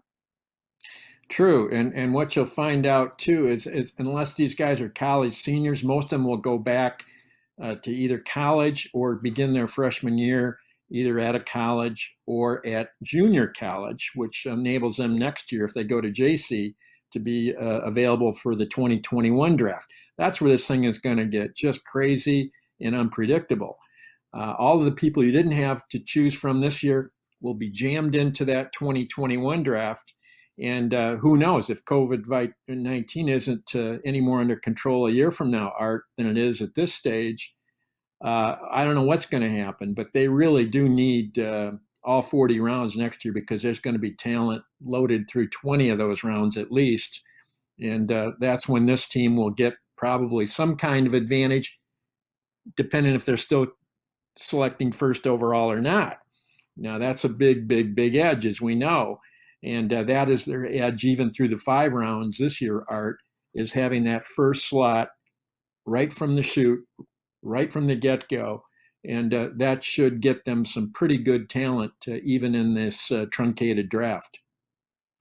Where the Tigers are at right now, and they have a wealth of pitching in their system. We all know about the young arms that they have. It would seem that Spencer Torkelson has to be almost now the definitive number 1 pick. He's almost like Alexis Lafreniere is going to be in the NHL draft. Everyone's just looking at him thinking this guy is number 1. He is, and I think this is pretty much a done deal already. Scott Boras, of course, is his agent, and you always take a deep breath there, because that's never going to be simply an open and shut case. But Scott Boras and the Tigers have a good relationship. The family is, I know, sold on this 1-1 overall selection. The idea that they could go 1-1 is prestige, and it amounts to an incredible testament and tribute to a talented young player that he would be selected first overall. So, Art, there is no doubt in my mind this will be the pick, and this will be the guy that they'll sign. And his hit tool and his power, you're right, are extraordinary. You don't get a lot of hitters like this. Even at the top of the draft, most years, you don't have one who is quite this good. And so he is a legitimate potential franchise talent. And in that respect, I think they're fortunate to be drafting where they're drafting. When you look at it, first basemen traditionally do not go number 1 overall, the 1-1, right, as you like to say. Yet everything I read about him is that he is extremely athletic. He's just not a power hitter. He's just not a first baseman. You think first base, you think no pun intended, but a lumbering ox or somebody who can't Right, move that well right. and can just, just sort of field his position as long as he doesn't have to move and catch the ball. He actually is a versatile fielder and can play different positions. And he's a little bit more of a, maybe not so much a spray hitter, but he can hit, just not hit home runs. You absolutely have it nailed. And Arizona State, Tracy Smith, their head coach out there, has used him actually as a fill-in role, even in center field. That's how athletic he is. Well, again, he's a little older, and everything I've read about him is that out of everybody, and there's some pretty good talent in this draft, let's be honest, but that he could be Yeah. the most major league ready. That he, Riley Green was a high school kid. This year, because of COVID-19, high school kids, because they didn't play at all, they might be a little bit down in the pecking order. A guy like Torkelson, not only because of his power numbers, but because he was able to play a little bit, had like, I don't know, like 6 home runs, 11 runs batted in before the season closed down, 15 intentional walks, which is pretty darn impressive in its own right. You look at all of that. I mean, here's a guy that could be slated for Comerica Park rather quickly. He's got a terrific batting eye, too, and that's part of those walks. I watched him play at Phoenix this February for Arizona State against, it was Vanderbilt and a couple other teams, Long Beach State, maybe whatever it was. And Art, he really, really knows the strike zone. He's a little like Alex Avila in that regard. I mean, he knows a ball from a strike. One more reason why he's considered to be an exceptional hitter. But when you talk about his age, interestingly, that's really also in his favor. Even though he's 3 years out of high school, he's still only 20 years old. He doesn't turn 21 until August. It's one more advantage that he carries. They can see at how he has matured and flourished, even when he's essentially been one of the younger guys on the field. And that, again, simply redounds to the fact that the Tigers are going to get a pretty amazing talent here, I think. Well, that's great. Now, I want to go on to a couple of more players. I mean, stranger things have happened, I guess. As far as a number one pick, I don't think the Tigers. I mean, we've already have him signed, sealed, and delivered, and maybe even potentially playing for the Red Wings at one point in his career as well as the Tigers. but with all that said, Austin Martin is considered the best pure hitter of all, and I keep hearing if he could play shortstop, hands down, if they knew he could play it at the major league level, they think he can play. You can play all over the field. He's that versatile that he would be the definitive number one pick because shortstop is obviously a premier position. Tigers could use a shortstop. So, what about Austin Martin? How stunned would you be, Lynn? Even though, as I said, we haven't Torkelson signed, sealed, and delivered. If the Tigers get up there and say, "Well, we're going to take Austin Martin." Whoever gets Austin Martin is going to be getting a terrific hitter, no doubt about it. He doesn't have Torkelson's power, though, Art. And Torkelson's hit tool is not much beyond or behind Martin's, if it is much at all. And so for that reason, I think it becomes an easy pick. Now, I don't know that Austin Martin would have been the Tigers' choice had Torkelson not been available. I think it more likely would be Asa Lacy, the left-hander out of Texas A&M.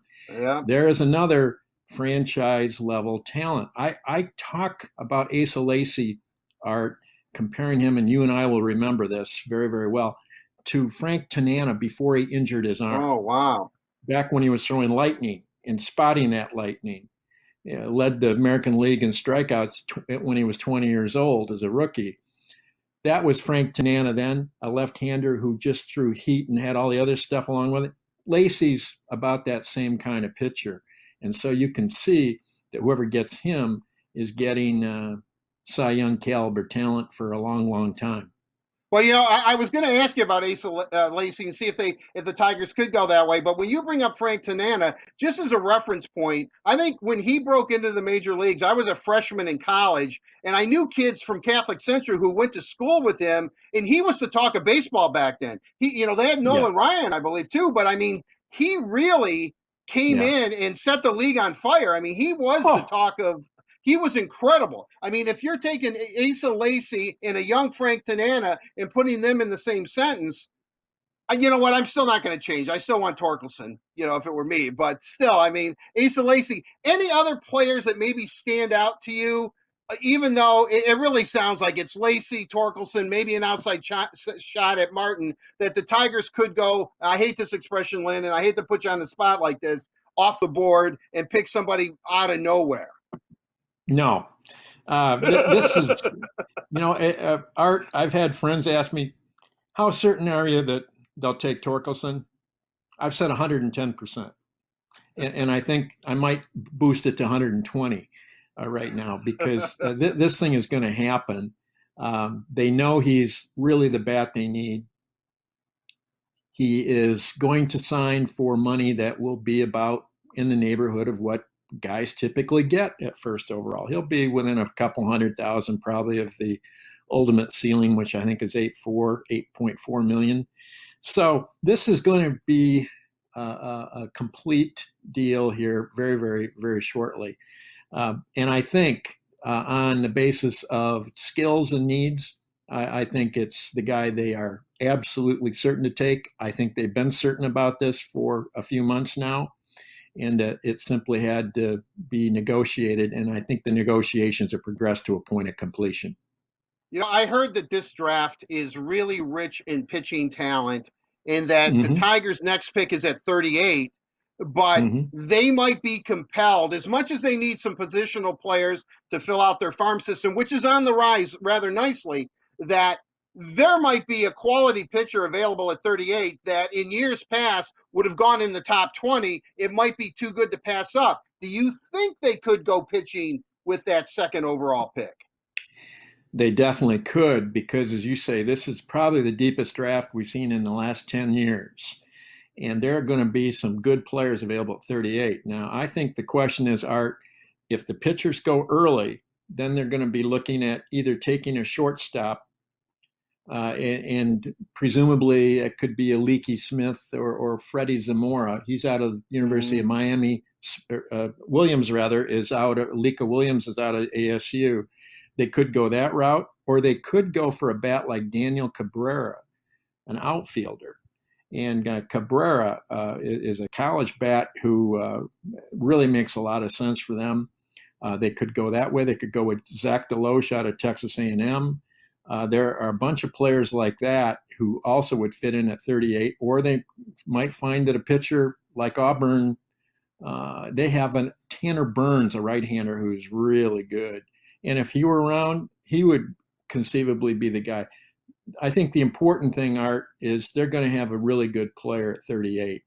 And it's just a question of who they select. Lynn, thanks for joining us on the Headliner.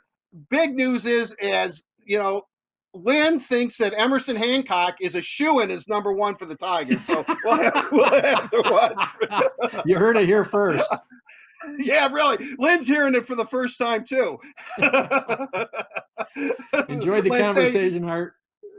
Yeah, it's always fun, Lynn. It's always great. We got to catch up sooner. We'll have you on soon. Obviously, Spencer Torkelson, Lynn thinks, I hope, signed, sealed, and delivered to the Tigers when on June 10th when the first pick is announced. Thanks again, Lynn. Really appreciate it. Have a great time and stay safe and be healthy, my friend. Thanks a lot, Art. Had fun. Thanks. All right. Yeah, I did too. There you have it. That is the Headliner, brought to you by Miller Lite, the original light beer with great taste and only 96 calories, available for delivery. Well, I guess mark it, Daniela. Spencer Torkelson, soon to be a Detroit Tiger. Art, he didn't even say 100%. He said 110% the Tigers are going to take Spencer Torkelson at that 1-1 pick. Hey, I love the confidence, and I don't think any of us are opposed to having Spencer Torkelson in the Old English D as soon as possible. Well, I agree with you. Everything I've heard about him, and he's a power hitter. I mean, they need home runs. How many times have you heard me say this on the Word on Woodward? Like every day, practically. I almost say the Tigers need home runs as much as I say Steve Yzerman. But with that said, I thought what was really interesting in the course of the interview, not that he needed any more, validation in Lynn's mind. He went from 110% to 120. That he's thinking about raising it to 120% that they're going to take him. So I guess at this point I would be stunned. I would be absolutely stunned if they don't take Spencer Torkelson. All right, let's say they did take Austin Martin there. You talked about a little bit of the risk of taking a first baseman first overall. What if they did pick Austin Martin? From what you've heard, what kind of player would they have gotten out of him? Well, they're going to get a guy who can flat out hit. I mean, he's considered to be the best hitter. He's really versatile. As I said with Lynn, some of the scouting reports I read is that, he played center field for Vanderbilt, and then he also went to third base, I think. He played infield, but he can play all positions. He's played some short. If he could be a shortstop, if they really thought that he would pan out and that he could handle the shortstop position at the major league level, then I know I just said this with Lynn, but hands down he would be the pick. So I mean, they're going to get a really good player. Whomever gets in, I think it's Kansas City maybe. So he's going to be in the same division any way we look at it. If the Tigers don't take him, Asa Lacy's really interesting. I also want to say Emerson Hancock wasn't a guy I just threw out of nowhere as a joke. He's rated in the top 5 in virtually all the rankings. He's a right-handed pitcher out of Georgia. So I just wanted to have a little fun with Lynn there at the end. But obviously, Lynn definitely thinks it. I want it, but it's what the Tigers are going to do tomorrow. Tomorrow, I believe 7 o'clock. I don't know how much of a pregame. This draft actually is on not only Major League Baseball, the MLB network, but it's also on ESPN tomorrow. And then rounds 2 through 5 will be on Major League Baseball on Thursday, the MLB network, and also ESPN too. So so the draft. Hey, if you're a professional league and you're having some kind of draft, trust me, it's going to get a lot of coverage. So we'll see. Hopefully tomorrow by 7:03, Spencer Torkelson's name is called, and he's a Detroit Tiger. Yeah, we will definitely be watching. We're hoping for that Spencer Torkelson. Thanks again to Lynn Henning for joining us for the headliner today. Now, let's get in it to Let's Socialize. You guys know how this one goes. We're going to bring Carly back for this one. So, Carly, take it away. Thanks, Daniela. All right. First things first, what we're going to do is we're going to hit the questions. So our first one's for you. All right. No. It's not bad. All right. So Stacy Burl on Instagram wants to know, what are your thoughts on the production line winning the 3 versus 3 tournament on DRW Social? For those of you that don't know, the Wings did a 3 versus 3 bracket style tournament for fans to vote on with both current and former players. So again, production line won that. And Art, what do you think about that? Do you think that was deserving? Well, I will tell you, I've got to, tip my cap to Red Wing fans. I mean, the production line, obviously, first of all, I think it's the best line or a nickname for a line in hockey. Obviously, Detroit, the production line. I mean, it just goes hand in hand. But for fans to vote for Gordie Howe, Sid Abel, and Ted Lindsay, most of whom have probably never seen them play, but only go by their legacy, to win that 3-on-3 tournament. And I also thought what was interesting about that 3-on-3 tournament was that the line that made the finals, and this was I have to hand it to our social media team. I call them Boss Lady and Boss Man, Andrew, Christoph, and Stacy. Is that they this was over a 2-week period, and the team that finished runner-up in this 3-on-3 tournament was 2 Kids and a Goat. The original 2 Kids and a Goat, Pavel Datsyuk, Brett Hull, and Boyd Devereaux. They were in the final against the production line. So I'm a little stunned. I'm really, I just didn't think that, I thought anything with Steve Yzerman on it would automatically win. And, in his line, his 3-on-3 line was in, I kind of helped Stacy and Andrew put this list together. So I'm really familiar with these 3-on-3 teams. But I will.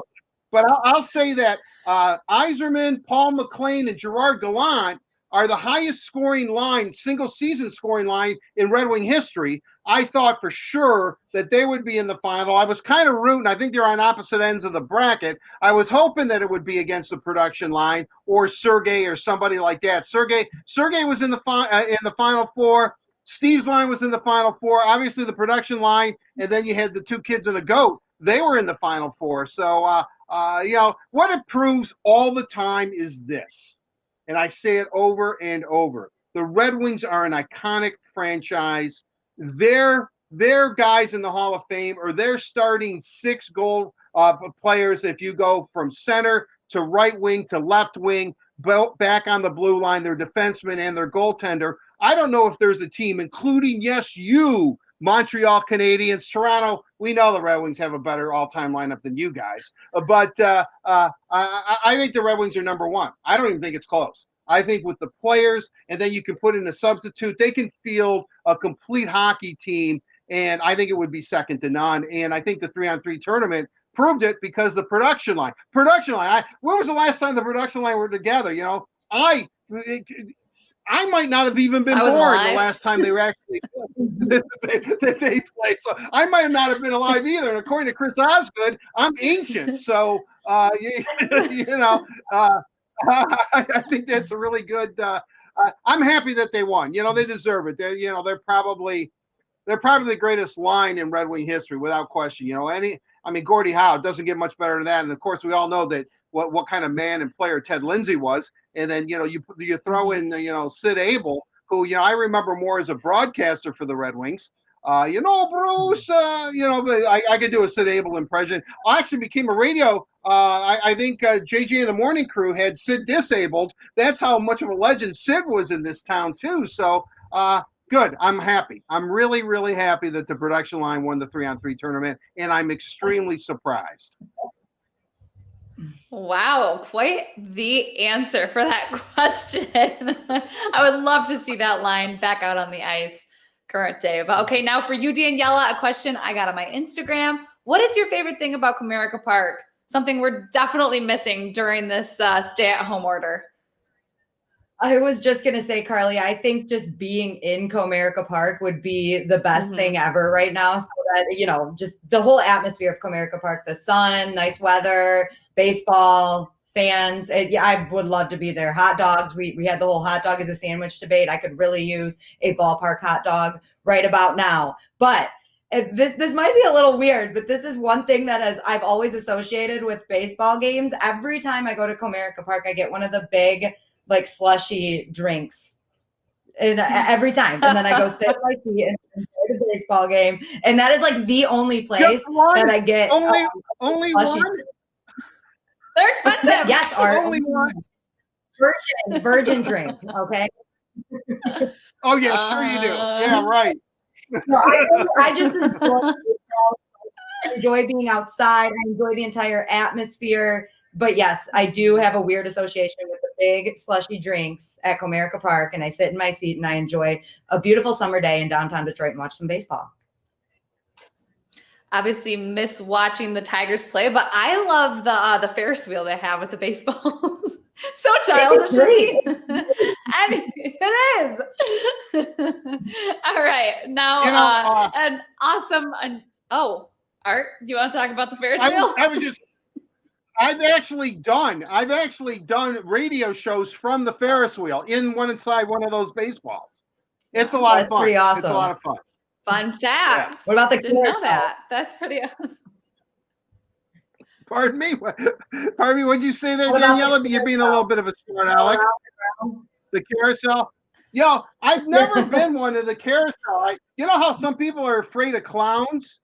Yeah, I'm not, by the way. Geez. But I'm kind of afraid of. I think it must have been a Twilight Zone episode or something I saw as a kid. You know, like carousels moving up and down, and the extreme look on these horses. You know, most carousel horses are not real happy. You know, I think they have an agenda, and it's not good. All right, never mind. No radio. All right. I don't even know how to follow that, but I want to give a huge congrats to Robbie Fabry for a couple accomplishments that he's had in the past few days. First, he proposed to his girlfriend over the weekend, his longtime girlfriend. So major congrats to them. What an exciting time. Then it was announced that he was nominated for the Bill Masterton Memorial Trophy. So that nomination comes from the Professional Hockey Writers Association for the player who best exemplifies perseverance, sportsmanship, and dedication to ice hockey. So what an incredible nomination. So stay tuned to find out if he wins. I'll keep you guys updated. And then now I want to talk about National Best Friends Day. Apparently that was yesterday. And the Tigers posted some teammates who have become more like best friends over the seasons. You know, we saw Miggy there and Nico Goodrum, Jacoby Jones. There's Spencer Turnbull and Grayson and many more. Of course, I know that whole team is super, super close. They're all technically best friends, but so it's awesome to see. National Best Friends Day. Art, Daniela, you guys, I consider you my best friends. Oh, I was just going to say, we should have done a little word on Woodward post, our best friends. I know. Next time. Well, Next we National will. Best We Friends will. Day. Yeah. I'm going to write the date now. It's June 8th is National Best Friends Day. By that time, hopefully we'll be together. Yeah, everyone's hopefully my we best physically friend. together, right? Well, I'm one of those people where I have a lot of people think I'm their best friend. And, truth be known, I like them, but, best friend is a very special, no, my best friend, obviously, if you can't tell, is me. My own best friend is myself. But no, no. I'm just joking around. I'll tell you something. No, you're I'm not. just glad No, to be you're doing not. I'm just glad to be doing a show, even though I know we kind of descended into a Mickey Mouse clubhouse here at the end of it. Just being able to do a show with everything going on. Obviously, I've had some, and I know we all have had some real trying and hard moments here the last couple of weeks, and watching images and things that were disturbing and looking at our own lives, how we can be a better citizen. But, sometimes it's just good to let off steam. And as this show's progressed, I've been in the doldrums a little bit lately. I'm starting to, I'm getting back to being my old optimistic self. I've always said, and I think both of you will get this book for Christmas as a gift. Candide by Voltaire, subtitle Optimism, great book, one of my all-time favorites. But I want to be optimistic. I want to be hopeful. That's how I try to live my life. It's really been challenging for me, but to have my two best friends here, and along with anytime I can mention Steve Eiserman's name. I don't know if I can accept Oh my God. No. Your It best doesn't friend get better is here than because that. it's yourself. We're like, all right, yeah. We love your optimism, Art. I hope you never change. You bring everyone a little bit more joy, Art. Just know that. Your presence brings joy to everybody, and everyone that watches the show really loves you. So keep it up. We're having You're a ray a good of time. sunshine, It's Art. just a lot. Oh, yeah, sure. Thank you. And now that it's dripping with insincerity, as I should say. Take it or leave it, Art. Whatever. Last but not least, you guys, to wrap things up with the MLB draft starting tomorrow night, we've been talking about all day long. What are your first draft picks for the Tigers tomorrow? What are you guys thinking? Daniela, I kind of already know what Art will say, but Daniela, we'll start with you. Yeah, well, I think I really have to go with it. Just everything that we've heard today, even from Lynn Henning and everything leading up to this draft, it's got to be Spencer Torkelson. And I think he really solidified that for himself in the past couple of months here. But a close second would be Austin Martin. I don't know if I'd be as surprised as Lynn Henning that they took Austin Martin 1 overall, but I really do think it's a lock that Spencer Torkelson will be a Tiger, as Art said, at like 7:03 tomorrow. Art, how about you?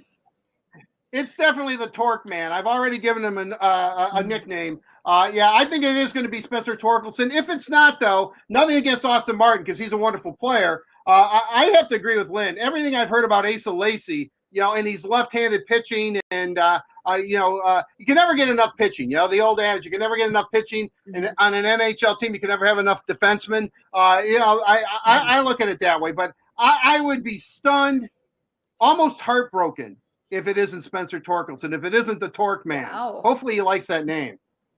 You just like that you already gave him a nickname. We'll see about that. He get drafted. Well, he gets a lot of torque on that whether ball, people right? like He it or hits home runs. Well, I have to agree with you guys. I'm also going with Spencer Torkelson, but I wouldn't be disappointed or surprised.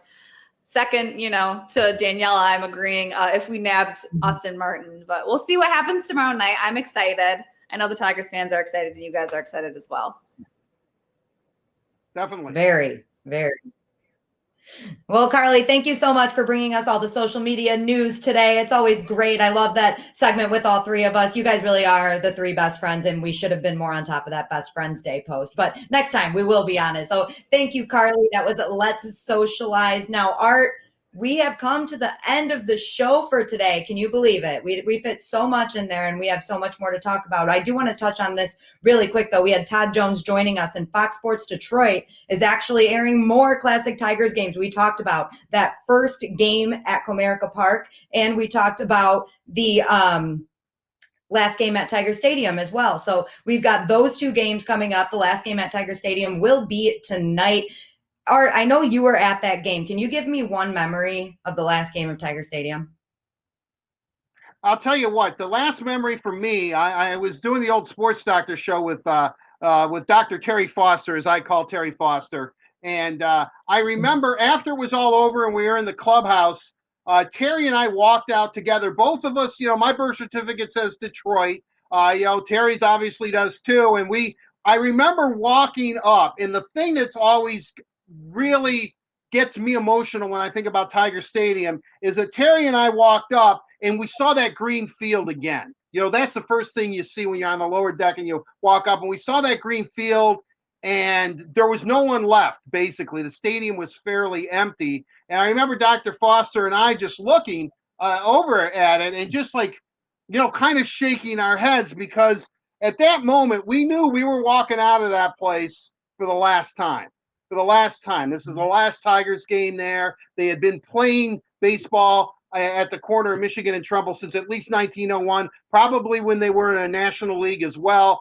And it was just really emotional for both of us, because when you're in that kind of moment, Daniela, you start thinking about, I went to games with my dad. I went to games with my grandfather. I was at this game where Denny gave up the home run to Mickey Mantle. Storm and Norman Cash going up with the table leg and a no hitter. Just things that you saw. So I was just flooded with emotion, and to be there with Dr. Foster, and then we went over to the Lindell AEC, which isn't there anymore, where Terry used to work, and we had a few adult beverages and a burger to toast the grand lady, which obviously Tiger Stadium was. Did you have a big slushy drink? I did not. I did not have a big slushy drink. First of all, you saying that it was a virgin big slushy drink, which we know means it doesn't have alcohol in it. Daniela, I love you like a little sister, but come on, you're talking to me now. I mean, really, no alcohol. I mean, just a smidge. All right, you caught me. All right, you caught me. Well, you guys can catch that last game at Tiger Stadium tonight on Fox Sports Detroit. And of course, the draft special tomorrow.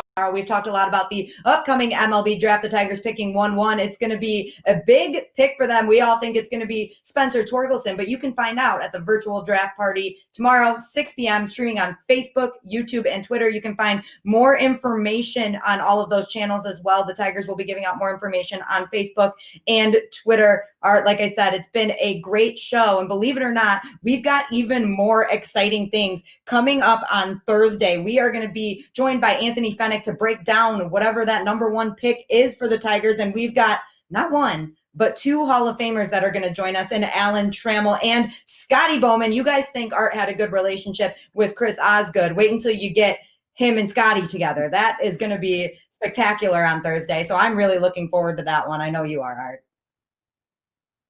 Yeah, I love Scotty. I owe him a lot. He did a lot for me over the years. I loved his Montreal teams. I just thought they were great. I grew up idolizing Ken Dryden and Nat. Ken Dryden wrote a great hockey book. Actually, Mark Milligan, our fine producer, we've talked about it. The Game is one of the best sports books ever written by Ken Dryden. He has a great chapter in there. Actually, it's a lot of Scotty's stuff in there to get a real understanding. So, yeah, Scotty's the best. I think he's the greatest coach in sport history, bar none. I don't think it's even close. I mean, he's that good. And I admired Vince Lombardi. I certainly loved Bo Schembechler. And I was really, really into John Wooden and those UCLA teams, who was also maybe my second favorite coach of all time. But Scotty is a number one.